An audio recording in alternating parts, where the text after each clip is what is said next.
Du jour au lendemain, un appareil politique aussi imposant. On va en parler avec Laurent Hatchouel, qu'on accueille. Bonjour Laurent. Bonjour David. Analyste économique. Alors la crise, Laurent, la crise grecque aura été l'un des révélateurs, il y en a d'autres aussi, la crise des déficits aussi, de ce manque de cohésion, clairement on peut l'identifier, ce manque de direction, de leadership au sein de la zone euro. On ne sait pas trop qui dirige, la BCE, la Commission, l'Allemagne peut-être finalement. Est-ce qu'il faut revoir un petit peu ces institutions ?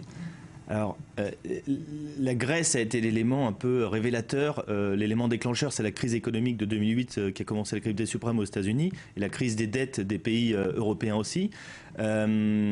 L'Europe se cherche un peu une nouvelle voie. L'Allemagne est le pays fort représentant l'Europe du Nord. La France est le pays fort pour l'instant, même s'il a un fort taux de chômage des pays du sud de l'Europe. Il semblerait que ces deux pays, la France et l'Allemagne, discutent ensemble, deux lignes différentes. La France veut une Europe avec plus de fédéralistes, avec plus de solidarité budgétaire, avec une gouvernance de la zone euro. Elle pousse vers ça. Merkel hier a dit qu'elle soutenait un peu les déclarations du ministre de l'économie Macron en France. Cependant, les lignes sont encore assez éloignées. Mais concrètement, ça passerait par une unification des politiques budgétaires. C'est à ça vraiment qu'il faut aller, si on veut s'en sortir.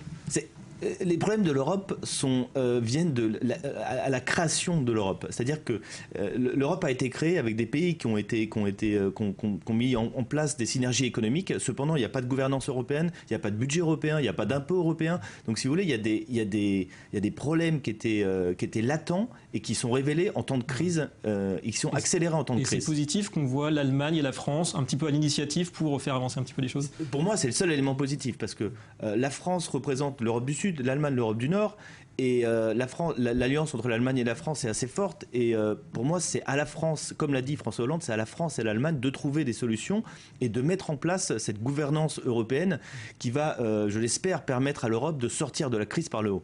Est-ce que vous pensez, en parlant de la France et de l'Allemagne, qu'on n'est pas parti un petit peu trop ambitieux? On est parti à 11, on est 19 aujourd'hui en zone euro. Est-ce qu'il ne faudrait pas restreindre un noyau assez solide et puis plus cohérent pour plus d'efficacité? Sans doute, David. François Hollande parle d'une gouvernance à 8 pays de la zone euro. 19 pays avec des économies différentes, avec des budgets différents, avec des impôts différents, c'est trop sans doute.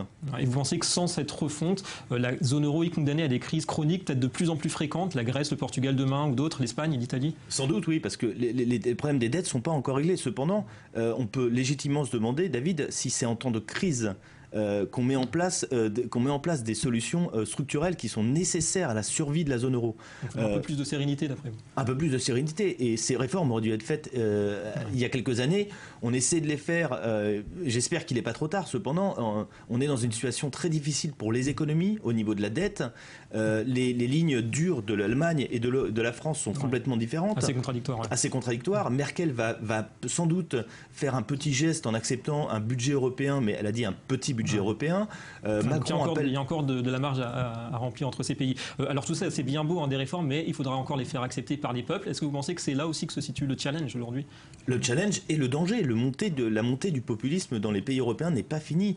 Même si en Allemagne, les outsiders ont baissé dans les sondages, en Espagne, pardon, la montée du populisme n'est pas finie. Et ces populistes vont pousser pour que des réformes sérieuses de la zone euro ne soient pas faites, mais au contraire, peut-être vont sans doute selon moi, faire exploser la zone euro. En deux mots, vous pensez qu'il faudrait aller plus loin, un leadership politique enfin en Europe avec peut-être plus de transfert de souveraineté? Il faut un leadership européen, il faut du fédéralisme, il faut que l'Allemagne accepte de partager les richesses de l'Europe, pas juste de faire du commerce avec les petits pays européens.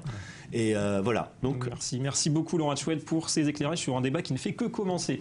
Direction maintenant le nord d'Israël, la Galilée et la problématique